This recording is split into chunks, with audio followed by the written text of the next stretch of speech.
Welcome to Threads of Enlightenment, a podcast devoted to helping you overcome challenges in your life that prevent you from becoming the best version of yourself. Each episode features interviews with people from all walks of life about their journey of self-development and the principles they utilize to overcome their fears to achieve their desired outcome. Ready to be enlightened? Here's your host, Ken Primus. Welcome to another episode of Threads of Enlightenment. As usual, guys, you know this is one of my favorite spaces right here is to welcome our guests because I know they're coming with a couple of things I deem very expensive, their time. Patrick has come and he's sharing 24 hours of his time is given to all of us, and he's here to share about an hour of that. That is expensive stuff, man. Time is a precious commodity, and we want to thank him and honor him that he is even considering spending some time with us because, as I told you guys, if you learn to respect her, she will respect you. If you disrespect her, she will do the same to you. The other is the journey. The journey is a powerful created. It created us. It created Patrick. It has given him a couple of ingredients that we want to tap into today so that we could become better human spirits. Those ingredients is and are wisdom, knowledge, insights, and all of these things that have been deposited in him. And we want to extract some of it so that we could become better human spirits while we're here on this planet. Patrick, thank you so much for coming to Threads of Enlightenment, man. Thanks, Ken. I appreciate you having me on. It is Looking an forward honor, to man. this. Excellent. One of the questions I ask everyone is, how do you serve mankind? And I ask people that because I tell them a couple of things about the journey. Patrick is designed for a few things. First is to introduce us to us. We don't know who we are. We've been told about, how, you're ugly, you're stupid, you're whatever by everybody else. And then we have to go and learn who we are. And then the journey also, we discover certain things about ourselves and we find our gift, if you will, our ability to help each other. And the ultimate prize I tell people we get while we're here on the planet is to become a servant, to serve others, to find out who they are. How do you serve mankind, Patrick? Yeah, that's what it's all about. And I would add to that, not only do other people, like you said, say you're stupid, you're ugly, or this or that. The worst part of it all is that we do that to ourselves. And that's a big part of my background. So the way that I serve other people, and I've been doing it for the last coming up on 22 years. I'll have 22 years sober next week, actually. And the way that I've been serving people is mostly in the substance abuse field, mostly in mental health. I've helped probably hundreds, maybe thousands of people. And I'm not going to say I helped all of them get sober and stay sober and they live the married life, but I've had some impact in tons and tons of people because I've been around the recovery community for 22 years. And I've been able to take that into now my professional career where I work as a nurse practitioner down here in Florida. And the cool thing about working down here in Florida and they have this ability in other states is if you have enough experience, you can work autonomously. You can work for yourself. Yeah. Almost at the level of a physician. So I work as a contractor. I work in several different substance abuse recovery treatment centers. I also have my own primary care practice, which I'll get into later, which I'm doing a little bit less of as I've been wanting to serve other people in a personal coaching capacity as well, that I'm finding I can't really do that as much in the primary care aspect because, as you know, that's more involving medications and lab work and follow-up appointments, not really getting to the crux of what the problem is, right? So the way that I've been serving people is also by being an example and saying, hey, look, I went to treatment one time at 19 years old and thus far have not relapsed, have been living a really, really kick butt kind of life, and you can do it too. And working in the field of substance abuse, I see people that have been in treatment 20 times, 30 times. Yeah. They maybe tried it when they were 19 and went back out and ruined a life, a career, children, relationships, all that stuff. And so my hope is to, especially the young people, let them know like, hey, relapse doesn't have to be a part of this deal. You can do this one time and stick it out. But it's about being uncomfortable. It's about getting through the discomfort and getting off the struggle bus, as I say, and really like just hanging on and getting through it because everything passes, right? As you know, everything's going to pass. Like you said, 24 hours. Tomorrow's a new 24 hours. I can do probably anything for 24 hours. So wait until tomorrow. Yeah, that's a great advice to give an individual. Look at it, break it down into increments where you can handle break it down in a 5 minute, a minute, whatever. However, you need to make it happen in your mind, because it's a matter of reprogramming your mind. And as you began to reprogram your mind, because the thoughts are always fluid. I mean, Hmm. you'll have one thought today and another thought in a couple of seconds, another thought back in a second. The thoughts are fluid. What you do with the thought is what will dictate what your life is all about. So one of the things that we do here, Patrick, is go back into that time machine. I tell people we can access that time machine via our memory. We go back into a couple of spaces that we reside for a short time. The first is with mom and dad um, in the house, and then as we began to move through life, we have the educational system. Some of us churches and the religion, and then we go to college, and we're pursuing the program. Hopefully they tell us that after college you get that job and the 2.5 kids and the white picket fence, and then you Hmm. die. You know what I'm saying? And that's it. That's all they got. So, what was your family unit like? Yeah, good question. It's, perception, right? My perception Yeah, of my childhood has changed over time. And yeah, people used to tell me, why can't you just say they did the best they could? They did the best they could. And for a long time that wasn't enough for me. I yeah. was stuck in that victim mindset that I couldn't do that. And it was probably the last handful of years I finally started to have some compassion. I don't have children. I don't have a family. I have nieces and nephews, so I can kind of put myself in a little bit of those shoes. I know it's not really the same whatsoever, but Yeah, being around young children and watching them grow and develop and seeing how much you can impact them and how much they copy you, right? They parrot you, they yeah. see you do things you're not even aware of. Oh, So yeah. I can see that impact that I can have on children. So I can see, how my parents, I am the oldest of three. So I was the guinea pig. I was the new one, right? So they had to learn Mm-hmm. everything from me. I think my mom was 21. My dad was probably 22, 23 when they had me. Um, and I know people have kids way younger than that, but for them, it was just a learning experience. And so my parents were married up until probably 12, 14 years ago. They were married. Mm-hmm. So my entire childhood, my parents were married. I think I was about 22 maybe when they divorced. But anyways, they were married, and it's a little touchy subject because I don't want to put them on blast and throw them under the Yeah, bus. But yeah, the fact is that I had childhood trauma. I had a very yeah. confusing childhood. I would get my rear end handed to me by my mom on a regular basis, and then so basically is that cycle, right? Like the anger would build, build, and build. She would explode, take it out on me, and then she Mm-hmm. would, you know, say I'm sorry, remorseful, this and that, soothe me and come in the room and soothe me and make me feel better. And then the next day, maybe a couple of days later, it would happen again. And this was Yeah, just constant. So I lived in this kind of perpetual state of like confusion. I was a confused yeah, kid, yeah, like what's going to happen today? So I would wake up in the morning. I can remember very vividly just walking on eggshells, walking into the kitchen and going, okay, what kind of mood is mom in today? Dad, what's going on today? What's the atmosphere? You know how it is. You can cut the tension with yeah, a knife when it's not, always a very loving, intimate family. Now, I never yeah, wanted for things material. We were, I guess, probably middle to low class family.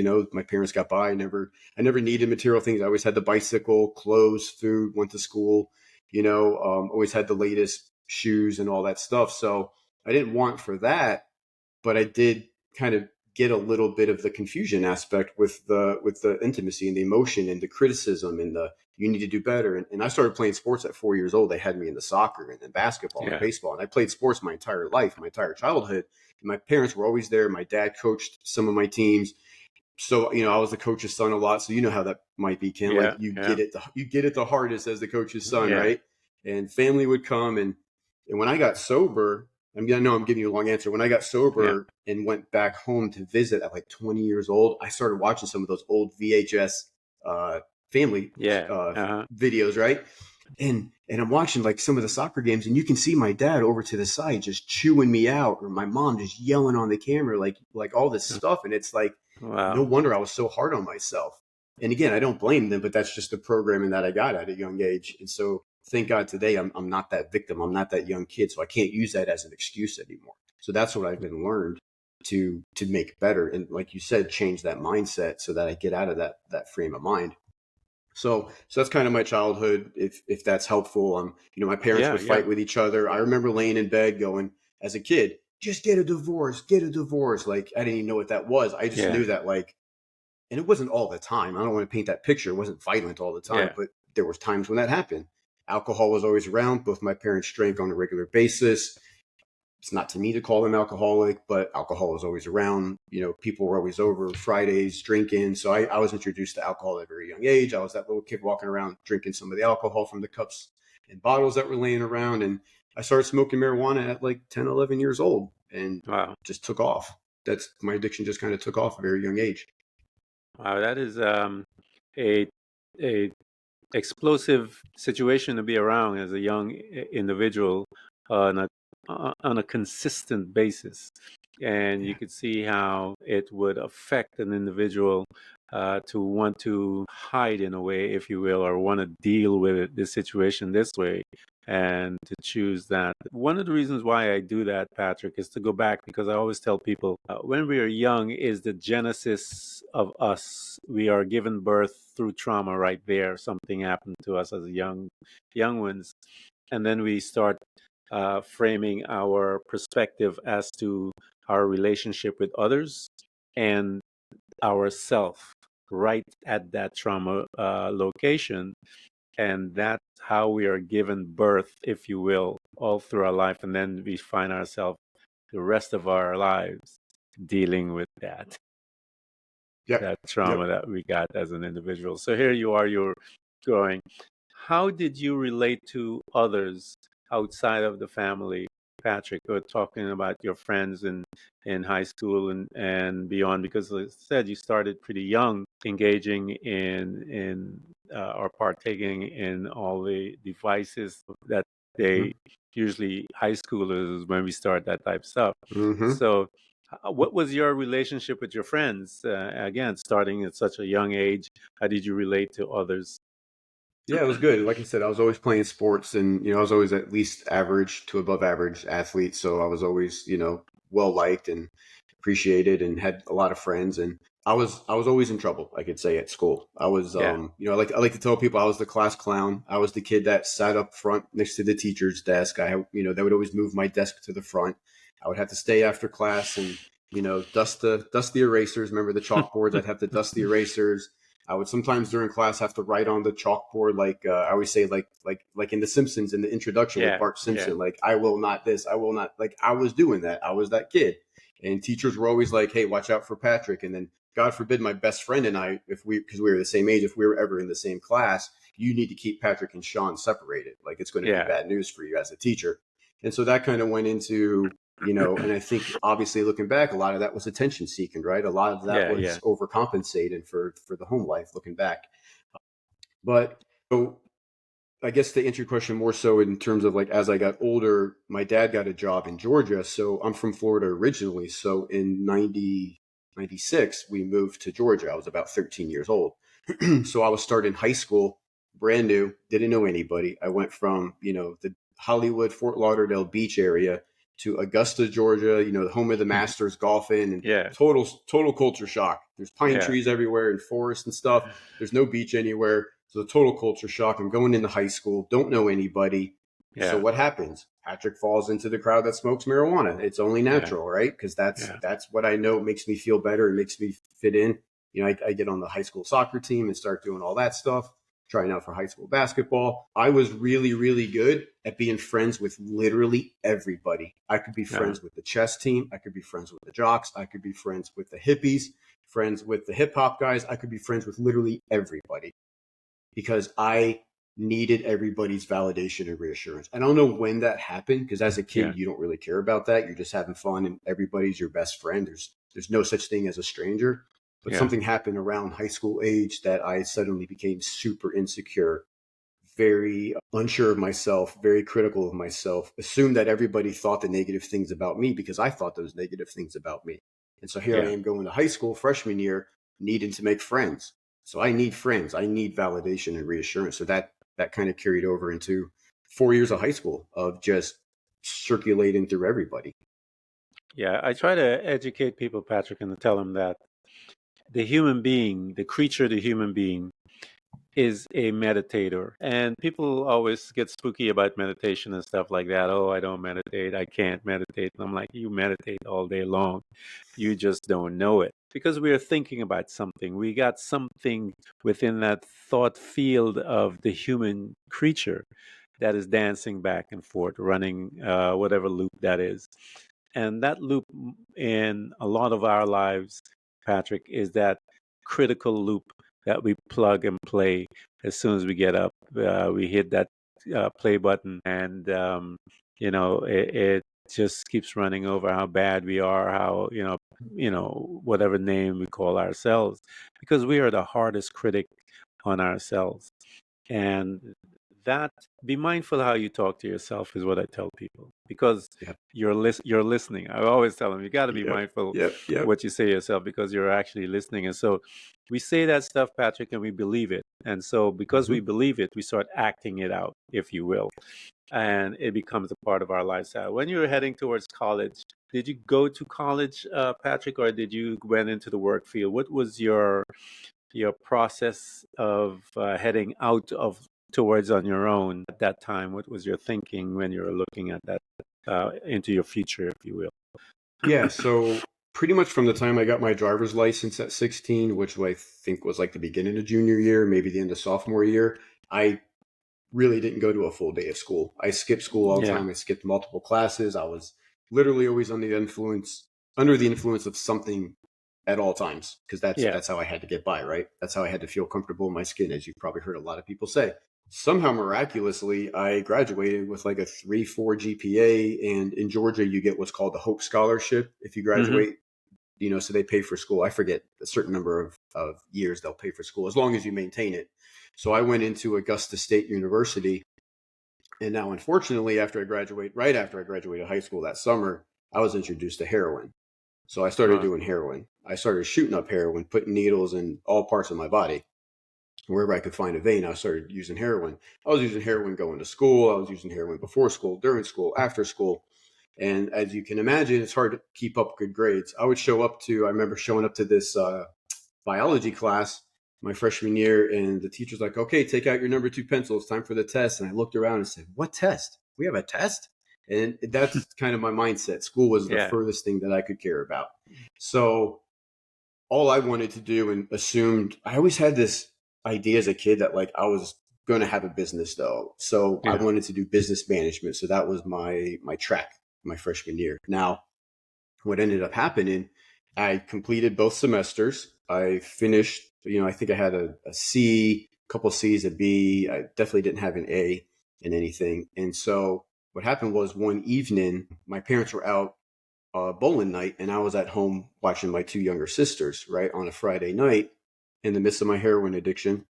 My parents come home to find me passed out on the couch with a needle in my arm and heroin and spoon and everything laid out on the table.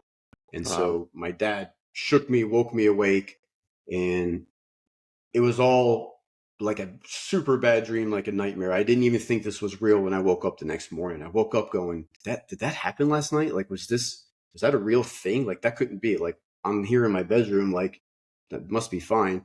So I go downstairs, and my mom's on the kitchen landline calling rehab centers trying to get me into rehab. Thank yeah, God. Because I had been wanting to get help for about 6 months, and I just didn't yeah, know how to ask for help. I didn't want to tell them I was doing heroin. I was trying to maybe get the courage to tell them I was taking Percocet pills or something like that, because that sounded better than, hey, I'm putting yeah, needles in yeah, my arm. Look at all these track marks I'm wearing. You're not questioning why I'm wearing long sleeves in the middle of Georgia summertime, to hide yeah, everything. So that happened. And then, so what happened was I went to treatment, and that's a whole nother category we may or may not get into. But what I did was I stopped school. I knew that for me to go back to school fresh out of coming out of treatment and being clean was going to be too stressful. And like you said, society puts the 2.5 kids, the white picket fence. yeah, yeah, Society also tells us we need to be in college by 18. We need to be hmm, graduated by 22, 23, and work in a career. And a mentor of mine, another sober mentor of mine, when I got sober, said, that's BS, man. You need to yeah, stay clean, because if you don't stay clean, you're going to die. And so who yeah, cares about college education? So I started working jobs, jobs, PetSmart, car wash, started working construction. And finally, I had about a year and a half or so sober. And I started talking to some people, and I knew I needed an education. I knew I didn't want to wear hard hats, steel-toed boots for the rest of my life. I didn't want to Yeah. do that, working on the job site. So I went back to school, and from there I started kind of picking guys' brains. What do you do? What do you do? How do you like doing that? How do you like doing that? And I came across a friend of mine who was also a sober guy, maybe 5-6 years older. He was a nurse practitioner. I'm like, what is that? He's like, well, you got to go to nursing school. I'm like, I'm not doing nursing school. Guys do that? What are you talking about? And he was like, dude, trust me, there's a lot of women in there. Like, you'll have a lot of fun. Just go try it. Yeah. So I went and took an anatomy physiology class, and I hated science in high school. Yeah. I couldn't even dissect frogs. I was grossed out by it. So I did this anatomy physiology class, and I just fell in love with science and the human body and biology. And I just was like, okay, I guess I'm going into nursing. And then that opened up that whole chapter of being a nurse. And I knew the end game was going to be nurse practitioner, but life happened. I got married, then I got divorced and moved and stuff. And then I finally got into nurse practitioner school back in like 2015 and graduated in 2018. I've been doing that, just kicking butt career-wise since then. So I've really, really been digging it. That's awesome, man. What part of Florida do you do your nurse practitioner? I'm down in Jupiter, but I have kind of a big area, so I'm on the the Atlantic side. Yeah, Jupiter I'm familiar with. I lived on Sebastian and Vero Beach area, and I worked there. I used to come to Jupiter as well for work and stuff like that, so I'm familiar. I'm in the healthcare field as well. So here you are, Patrick. I work in Stewart mostly 5 days a week in there, so that's not far. Yeah, not far at all. That's pretty much one of my territory as well that I did when I worked in healthcare management and stuff like that. So yeah, I'm familiar with your area. Cool. So here you are. You had a full gamut. 15 for mom and dad to come home and see you in that situation, and then place you into rehab. Talk to us a little about that, because here is this one of the hardest things out there to deal with as a young individual. How did that particular journey work out? Because again, you are on several journeys, if you will, within the arena of substance abuse.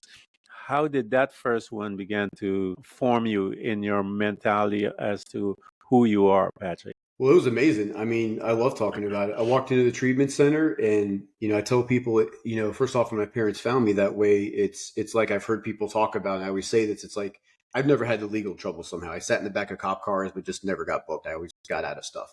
But I've heard people say that when they were on the run from the cops for years, months, whatever, and then they finally got caught, they had that sense of relief. Like, finally, I don't have to run anymore. I don't have to hide and play this game. I had that same sensation, that same relief when I woke up that next morning. I was like, okay, cool. This is actually going to happen. Because I'd been wanting it. And as you know, not everybody wants it. It's not, we always say recovery is not for people who need it. It's for people who want it, because you have to want it to go through the pain, like we talked about before we started this podcast.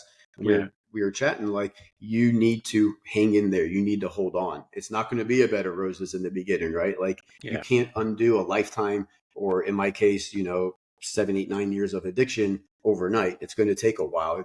It's a process. So when I walked into that rehab, I was just like, let's go. Come on, bring it on. What do we got? I was scared too, because I was nervous. I don't know anybody. I'm probably going to be here with a bunch of old guys, because I have my perception of what alcoholics are and drug addicts, because I certainly don't look like that, right? I don't live under a bridge and all that stuff. But I just the most loving people, the most compassionate people. You talk about serving, all they wanted to do was serve and help the people that worked at these places. Yeah, they're getting a paycheck too, but a lot of them are in recovery themselves and they want to help us. And then I had roommates and people that were peers of mine that were on the same journey as me. So it was a cool start.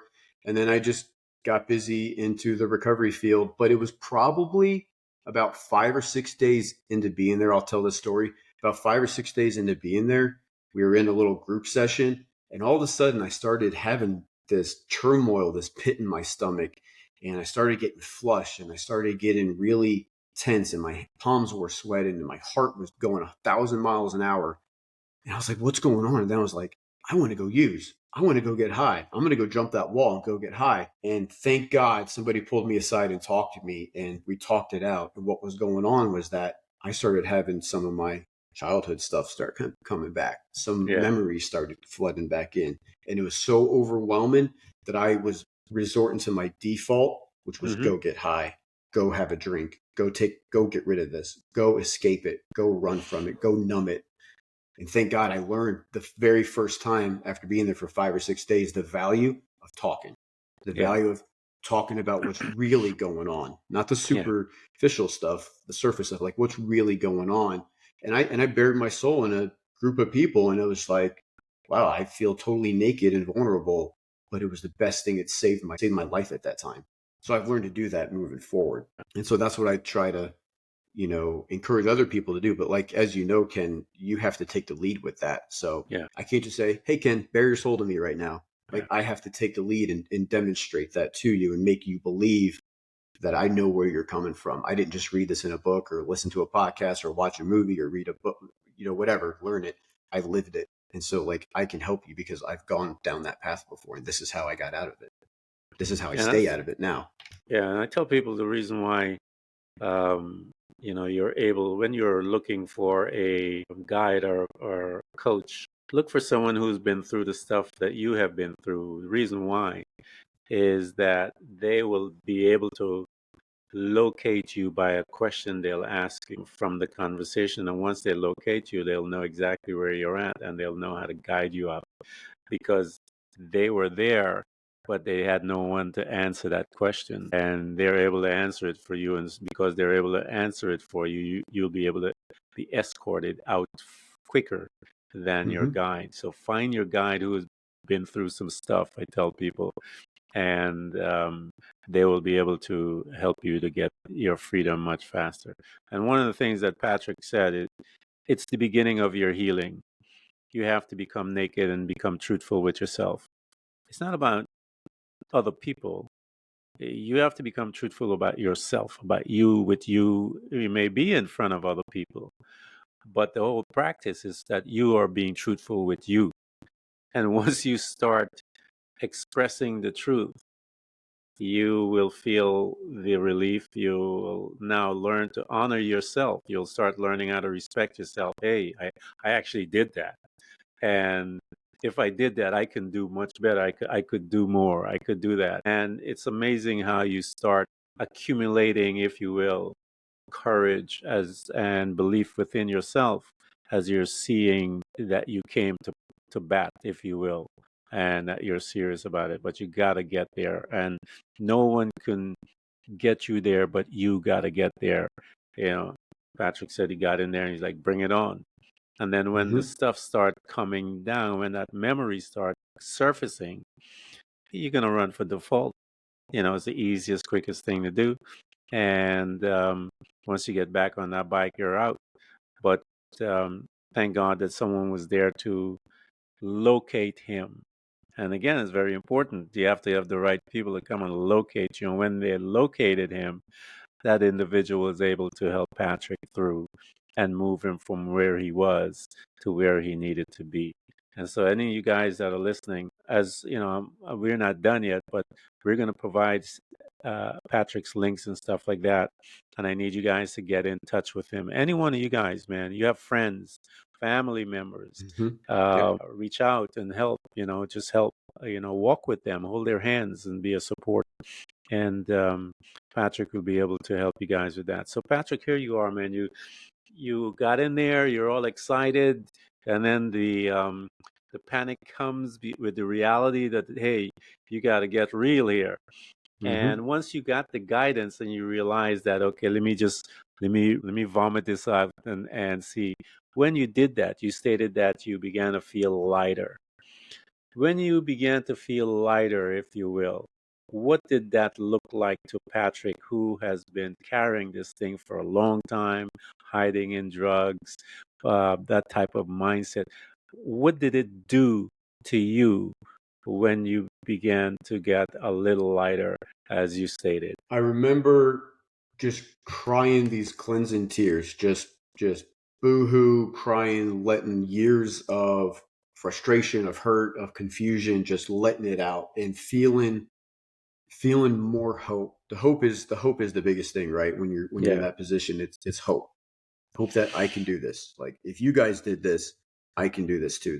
I'm not any more messed up or worse off than somebody else, right? There's always going to be somebody that has had more trauma, more things happen, and there's always going to be somebody that's had less trauma and less things happen, or less legal things, more legal things. Like none of that matters. What matters is that for me, I had my own rock bottom. I had my own Hmm. physical, spiritual, emotional rock bottom.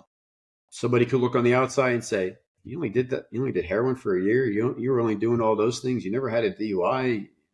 You never this or that. Like, come on, man. You haven't even had a legal drink yet. You haven't even had a drink at 21 years old. Come on, what are you talking about?" So, Yeah. but for me, it was enough. I had guys that would say, "Man, I spilled more alcohol on my tie than you drank," and I'd say, "Well, that's because you're a messy drinker." But Yeah. it was like I had to be done for me. I had to hit Yeah. rock bottom for me. And so throughout my 22 years of sobriety as well, I've hit other bottoms, which we'll get into later, which has gotten me into this coaching field in the first place over the last 18 months, because I hit another emotional bottom that had nothing Yeah. to do with substance abuse, nothing to do with drugs and alcohol. It was another emotional bottom. And that's where I have to get in order to accept and understand and have the awareness that, like, I'm not okay with this anymore. I'm not okay Yeah. feeling this way. I'm not okay living this way. Like you said, we're meant to serve people, and unfortunately, at least I should say, I used to think unfortunately. Now, fortunately, I'm best equipped to serve the person I once was. Hmm.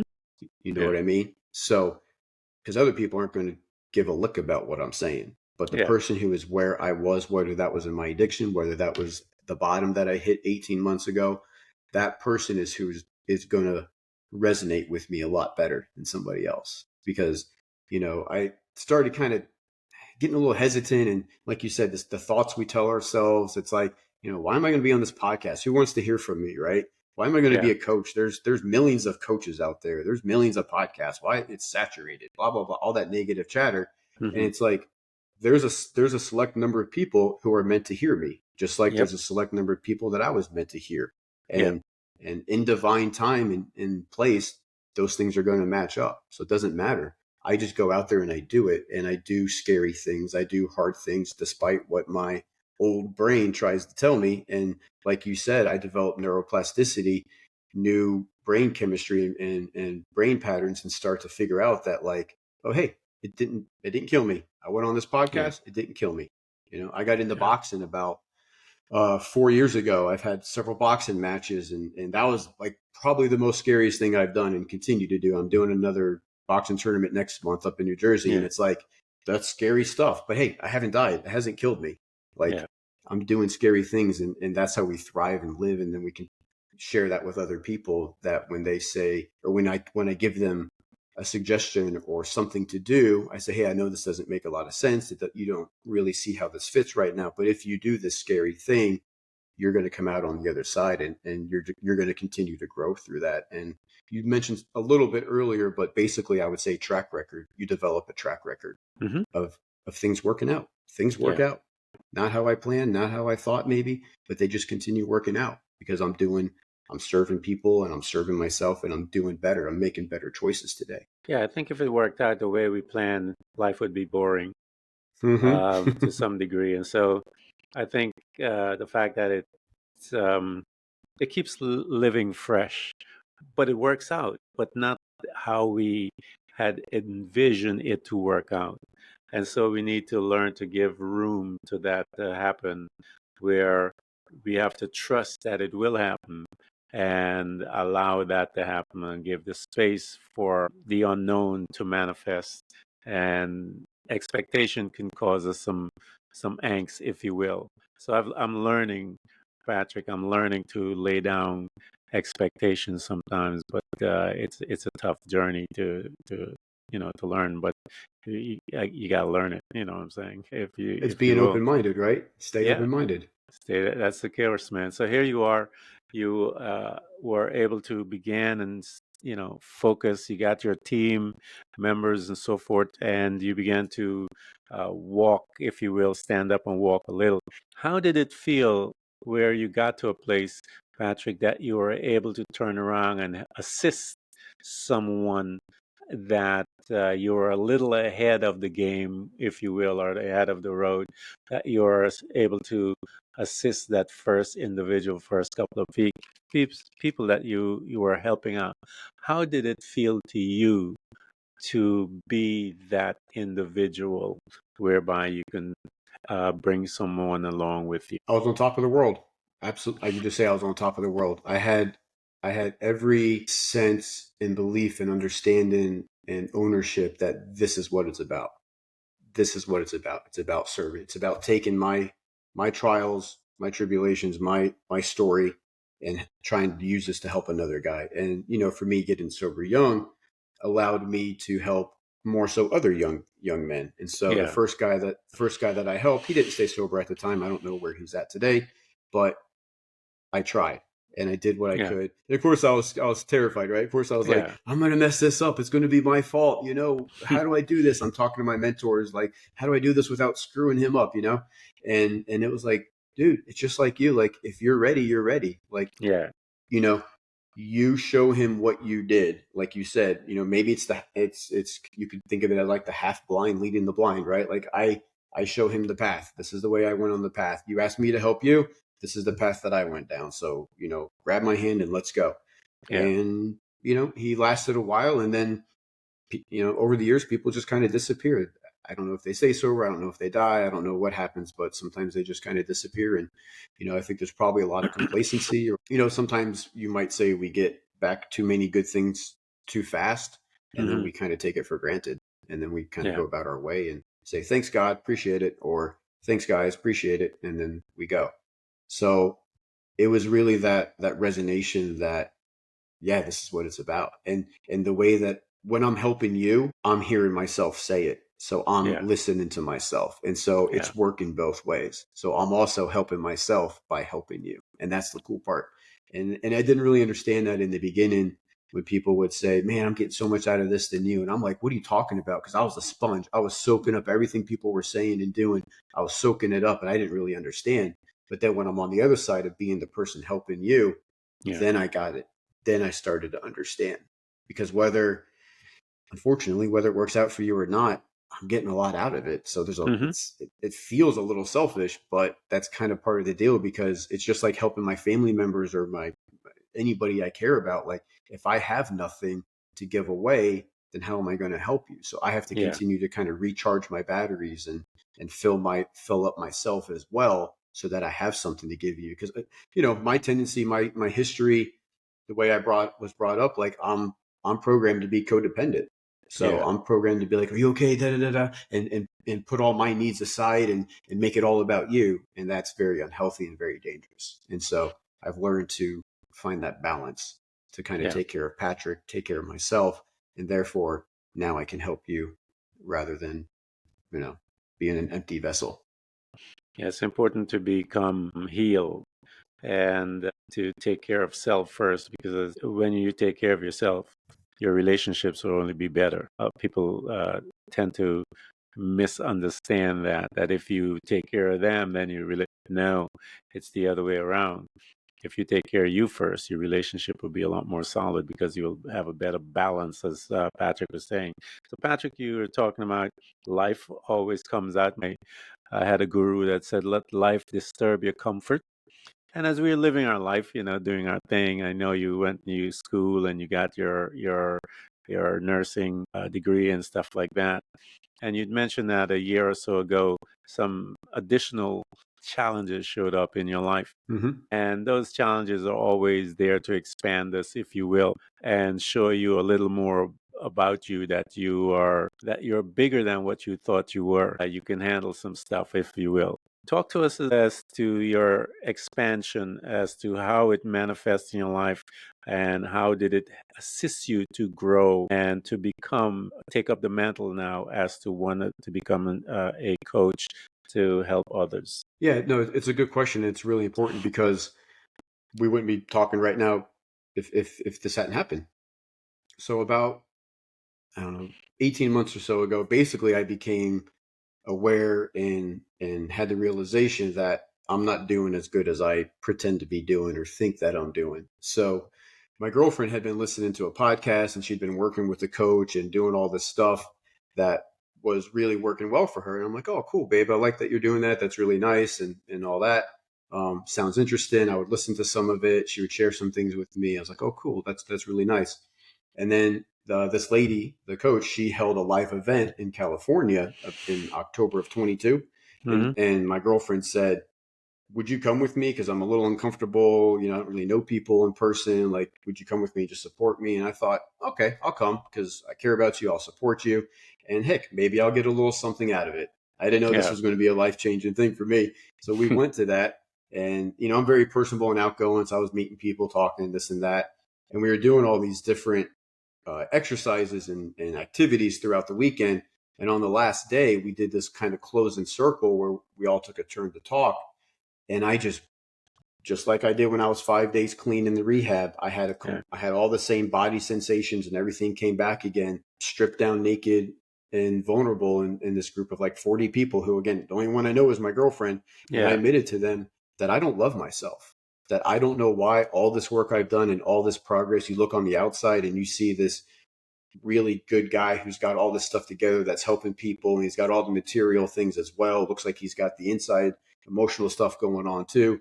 And I just said, when she looks at me and says, I love you, I want to feel that way about myself. Yeah. I don't feel that about myself. I'm still critical about myself. I still blow up in traffic. I'm still losing my mind. I'm still having anger issues, and I'm just not there, man. Something is still missing, and it doesn't make any sense. It makes zero sense to me. I'm 20 years sober at the time. Like, why is this happening? I've worked my butt off for 20 years. Like, I've really worked hard.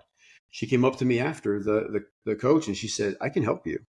And it was kind of like when I first got sober. I just, for whatever reason, believed her. I felt it in here, and I just believed her. And that's just rocketed me in the last 18 months of doing a bunch of work. And it came to me that, I don't have to have kind of a narrow vision of only helping people in substance abuse with drug and alcohol addiction. Why can't I help the everyday person that doesn't have that problem?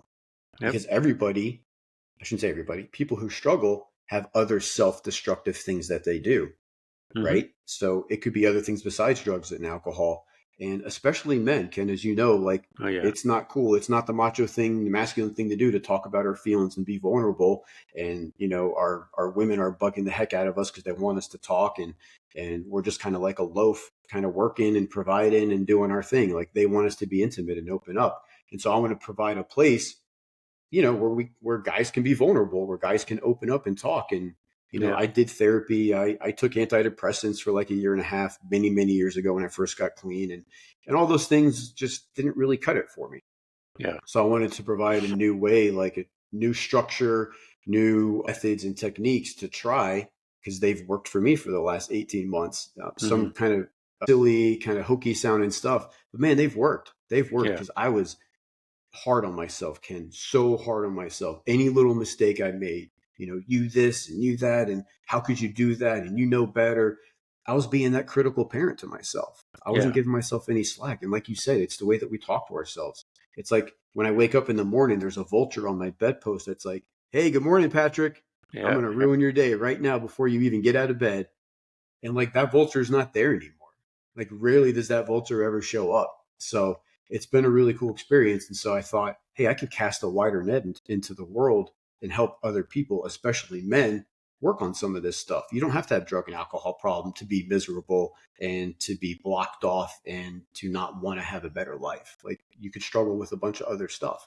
So it's been a cool adventure, a cool experience. I held my first webinar back in June, and it was basically on 3 steps to breaking through self-destructive patterns, where I talk about 3-step process. And I go into like other ways that we can be self-destructive besides drugs and alcohol, and how to overcome that. And so I'm really excited about this whole venture. It's really been cool so far to be able to help other people, and not have such a narrow thought process about, like you said, being able to serve other people. Yeah.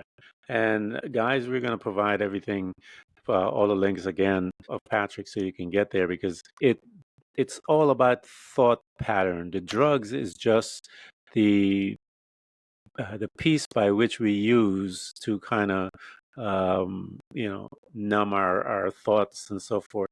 But even outside of other destructive things, they're all thought patterns. They're all what we do here. And Patrick learned that it's all here, and we have to go fix here, which is our inner, our subconscious being, and it applies to any other place that we are self-destructive. The principles are still the same. How we heal each other and how we heal the self is those thought patterns. So any of you guys who are struggling with anything, get to him, because he has laid out bare to you guys that he's transitioning also with his profession to come to the side of more of a coach to assist, because he feels that pull to assist. And so I invite you, all of you, we're going to provide his links so that you can get to him. Patrick, man, this has been a good one, man. I want to thank you for coming to Threads of Enlightenment and sharing with us and opening with us. And you guys heard the two momentous parts of Patrick's life. Both of them, he had to become real and honest with himself. It is the day that you really truly begin to heal. You've got to be honest with yourself. You got to learn how to forgive yourself. You have to learn how to respect and honor and love yourself. All of these things, you got to face yourself. And here is a man that's been doing it. He's done it, and he can help you. And so I want to thank Patrick really, really, truly from the bottom of my heart for showing up, so that we can give to you guys, the audience, an opportunity to meet him and learn from him. Patrick, thank you so much. Thank you. I really appreciate the platform. I really appreciate the work you're doing too. Thanks, man. See, that was good, man. I appreciate it, man.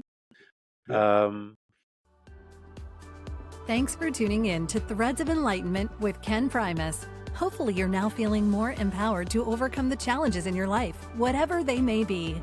Share that inspiration with others by telling them about this podcast, rating it, and of course, remember to subscribe so you don't miss a single episode.